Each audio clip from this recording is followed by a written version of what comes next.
Welcome back in, my friends, to another edition, another segment of Root for Sports podcast. And here we are, rootforsports.com. That's what we do. That's who we are. We are sports maniacs of the universe, aren't we? A little bit. Yes, a lot of it. Don't lie to them. We love sports. That's what we're here for.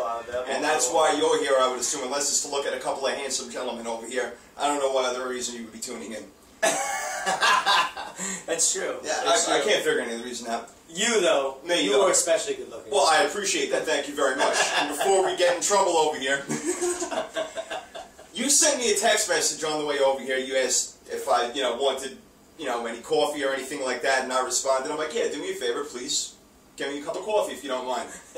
And then the context of your text wasn't exactly important, but at the end of it, you put a smiley face. And in my opinion, one man should never send another man a smiley face through a text message. I didn't appreciate it, I don't like it, and I don't want you to do it again.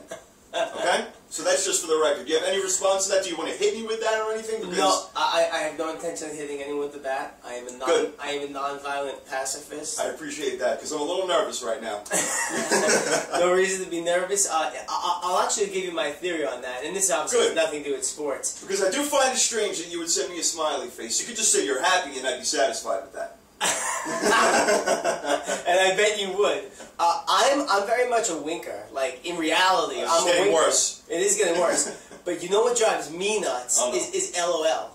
I don't like, oh my god, I hate LOL. I hate LOL, like, to a point where I wanna throw my phone and break it every time I see it. Yeah. It is so overdone, and it's like, are you laughing at everything, people? I noticed so you're a ha-ha guy. I noticed I'm that. a ha-ha and a winker as opposed to an LOL, because I feel like it's more natural. Because in reality, if I saw you, I wouldn't wink at you. I appreciate that. But you know what I mean. I know you think I'm good-looking and everything like we had established earlier, but that's true. Listen, here's a couple of other good-looking gentlemen that are going to be making a lot more money than we are, although hopefully someday, you never know. But RG... We're not so good-looking, but anyway, we'll get there.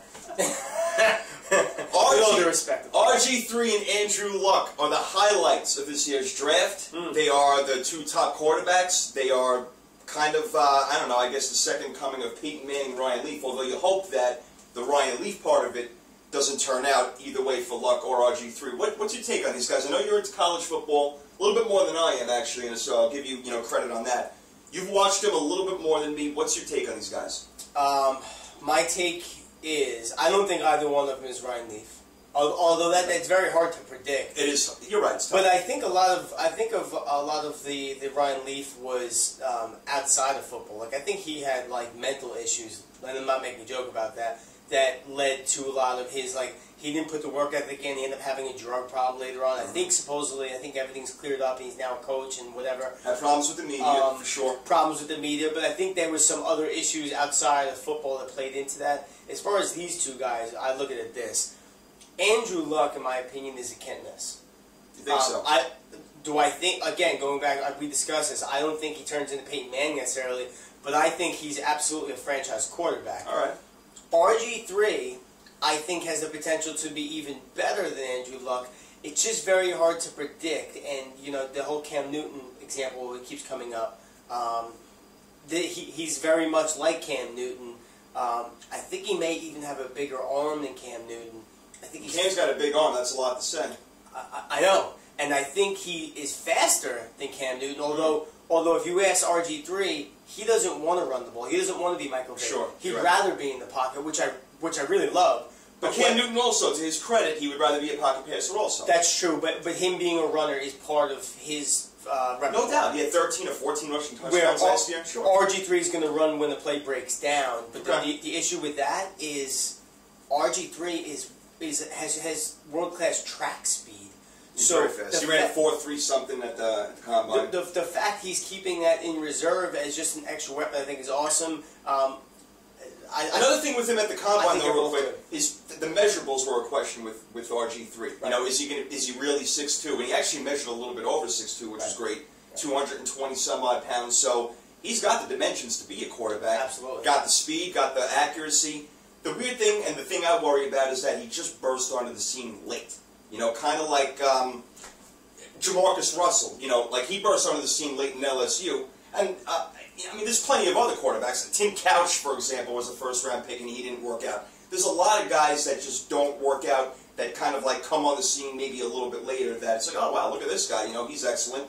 You know, Alex Smith wasn't as well known, had a great year at Utah in his last year, got drafted first overall, and you know, 7 years later he finally gets to an NFC Championship. Is that what you really want? So again, the worry I have with RG3 is that he just came out of nowhere, and my worry with Andrew Luck is that he doesn't have a big enough arm when you have to make those sideline passes, when you got to throw a 20-yard out, and you got, you know, world-class speed at cornerback.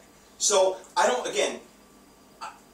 know that either one of these guys are going to be fantastic, going to be a great quarterback. I really hope they both are, because they both seem like genuinely good kids and they're both good athletes. But to me, I don't see Pro Bowl quarterbacks out of either one of these guys, at least not for a long period of time. You don't see either one as a Pro Bowl? I really don't. Wow, I'm surprised to hear that. Yeah, I really don't. I don't. You know, when I say Pro Bowl, I mean continuous Pro Bowl, perennial Pro Bowler, every single year. You know, not just making it once or twice in your career. You know, with Andrew Luck's athleticism is highly underrated. I don't think people realize that for a guy his size, clearly has some brains on tap. Yeah, they both do. They're both smart, and they're both classy kids. Absolutely. I think, but here's the thing: is people we live in this society of instant gratification, and people want these guys to burst on the scene like Cam Newton did, and like Andy Dalton. Also, both of them had very good years last year. Here's the thing to keep in mind about both of those guys, though. Andy Dalton and specifically Cam Newton, their second half was not nearly as good as their first half, because the league got wind of it, right? And the law of averages, so to speak, set in. So people are going to expect too much out of these guys too fast, I'm sure, because that's the society we live in. I hear you. It's very rare that a quarterback bursts on the scene right away in their first year and takes the team to the playoffs. It very, very rarely happens. But I do think that Andrew Luck will be ultimately a perennial. Well, how about his arm strength? How about his arm strength? Because that's a big thing in the NFL. Yes, you can be a successful quarterback if you don't have the greatest arm, like a Chad Pennington. Knew when to throw the ball, knew the holes he can get it into and everything. So, but no Super Bowls, no AFC or NFC championships for him. So I look at Luck and I say, yeah, maybe he's a smart guy, maybe he's a good athlete, but does he have the arm to be successful in the NFL? And I'm just not sure. I agree. I mean, he does have a good arm. I don't believe he has a great arm. That said, RG3 does have a great arm. Yeah. He does have a great arm. And the other thing I wanted to throw about RG3... I like him better, just for the record. If anything, I think that he would be a better NFL player. Well, here's the thing. When you go back to the Mannings, they have the gene pool. You know, you have a family full of quarterbacks.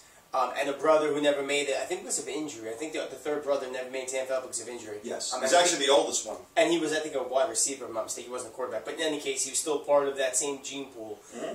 Andrew Luck's father was an NFL quarterback, right. I believe, also, Oliver. Correct. So I think there's something to be said with that. The thing I have towards RG3, which I think is going to benefit him in a bigger and more substantial way, is his folks are military. Yeah. This guy has been raised through a life of discipline. No doubt. So the fact he burst on late, yes, maybe that has something to do with the fact that he was a Baylor of all schools. Okay. But I just think that, you know what? I do think the sky is the limit for RG3. So I look at it this. I think the sure thing is Luck. I think there's an unknown variable about RG3, but I think RG3 could turn into be... I think RG3 could be better than Cam and better than what people wanted Vic to be because of the way he was raised, the arm he's got, the speed he's got, the mentality he's got. He's super humble. I think RG3's got it all. It's just a matter of if all that talent fits to the NFL game. And maybe his best quality may actually be his leadership abilities, and he's going to be leading some team soon. We should talk about who that's going to be. I think he's got the clutch gene too, by the way. He may. Well, we're going to find out soon enough. I mean, he does look like he can really come through in the clutch, and he played well all year, no doubt about it. The Rams have the second pick. You hear that they're willingly ready to trade it away for the best offer possible. Teams in the mix are the Redskins, the Browns, the Dolphins, for sure. Maybe there's a sneaky one in there. I thought Jacksonville may want to try to make a run or something like that. But, look, it looks like it's going to cost whatever team wants to move up to the second spot a lot. Their first-round pick plus, another and whatever it may be. So, You got Browns, you got Redskins, you got Dolphins. What are you thinking right now? Who do you think is going to jump up, if anybody? Where do you think he fits? What is it looking like? All right, well, I'm looking at the draft order right now, and I'm seeing. We've heard the Browns. Saying it's a foregone conclusion that luck goes to the Colts. Right. I mean, it seems to be that way. Which, I mean, just a little side note. Jim Irsay, get this situation over with already. Yeah, it's about time. Give the man his due. Either give him his money or give him his freedom. Do something. This is ridiculous. Yes, already. Peyton wants to sign in San Francisco, so let's get this thing going already. I need a quarterback. Yeah, I mean, make my friend happy. Come on, dying over here. It doesn't matter. Let's still lose to the Giants again. Oh, God. I can't even say anything. Zing. So I'm looking at the draft order, and this is what we've heard so far: the Browns, the Dolphins, and the Redskins. Yep. They are at 4. The Browns are at 4. The Redskins are at 6. The Dolphins are at 8. Just right. Another team I'm going to throw in there. The Jags are at 7, and I've been on the record that Blaine Gabbert he may not even be an NFL quarterback, period. Had a rough year. I mean, he was highly unimpressive, just about as unimpressive as it can be. Had a rough one. And you know, with all the stuff in Denver, with Tebow, I could see a situation where Tebow ends up in Jacksonville. I don't know how that's going to play out because of the roots there. Jacksonville is his stomping ground, so who knows? All right. But as far as where RG3 gets into and who trades up for that pick, I look at it like this. The Rams themselves, if they're so sold on Sam Bradford, we've already discussed this a little bit when we discussed free agency, they need receivers. Yeah. And there is one receiver in this draft who is a game changer. His name is Justin Blackman. For sure. And so I'm looking at the teams here. So you get the Browns at 4. If they move back to 4, they can still get Blackman. If they move back to 6 to the Redskins, I don't know if they're still going to get Blackman. So I'm thinking it's going to have to be the Browns, but I'm also a guy that I like Colt McCoy. I think he's got room to grow. Okay, I'm glad you said that because I do like Colt McCoy also, and I think that what the Browns actually should do is get Trent Richardson. All right, he's a kid I really like. Running backs, if anything, are the rookie running backs can come on and be 1,000-yard rushers right away. Yeah, and can be explosive to your offense. Usually, the most successful of all the positions off the bat is the running back. For sure. And I think that if RG3 goes to the Browns, he's going to be sitting there by himself saying, okay, am I going to run every single play by myself? And no weapons. There's nobody there. No weapons. So I don't think if I'm the Browns management, I'm not taking RG3 because you're throwing him into a black hole right now in space where he's going to get sucked in and has nobody around him to do anything. But I could see Holmgren wanting to make the move to get RG3 because he's a wise dude and RG3 is a wise guy. Sure, I understand, but to me it's a tough situation because he's got nobody there to help him. So I'm thinking that the Rams, in my opinion, are going to end up staying where they are. Nobody's going to end up going up there because the price is going to be too high, and they take Justin Blackman at 2. One way or another, I think the Rams are going to take Blackman. That's who they got their eyes on because Bradford needs somebody to throw the ball to. He's got nobody over there, and Blackman looks like the next Calvin Johnson type of guy. He does have Brandon Lloyd. Well, Brandon Lloyd's a free agent also. Yeah, he's going to be going, apparently he's going to be going to New England, that's all I hear, and following Josh McDaniels. Okay. Because they're basically like a pair. They were in St. Louis together and in Denver together, and he's followed them everywhere. So he's going to end up in New England from everything I hear from all my people in the NFL. So, with that all being said... Hold on a second. If you're always hosting a show, when are you out doing reporting? Listen, I'm on the phone, okay? All right? I got phones all over the place. Take it easy, all right? This is an age of technology, my friend. I don't even have to leave my house.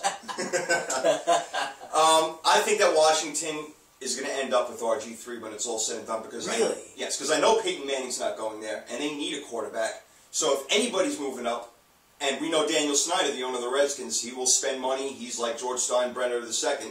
He'll be the guy going after RG3, and he'll pay a price to get up to the number 2 spot if that's where he's going to have to go to get it. Well, let me ask you something, though. Going back to our little Giants 49ers fun, you know, I've been watching the NFC East intently my whole life. I look at that. Granted, McNabb is similar, I guess, to RG3 on some level. You know, I don't know if RG3 his style fits into the NFC East style of bruising, you know, defense, running the ball type. Okay. I just don't know if he fits there. I'm not sure. I don't know. Well, we do know that the NFL is changing. It's more of a passing league and more of a quarterback running league. Not that the quarterback is running, but if you're an elusive quarterback, it obviously helps a lot. You know, we saw Cam Newton be very successful last year. So what I'm thinking is you got a head coach in Mike Shanahan in Washington who would love nothing more than to have his own brand new project in a guy like RG3 and be able to mold him into whatever he wants. So I'm thinking it just kind of works. I think it's a match made in Washington Redskin heaven, in my opinion.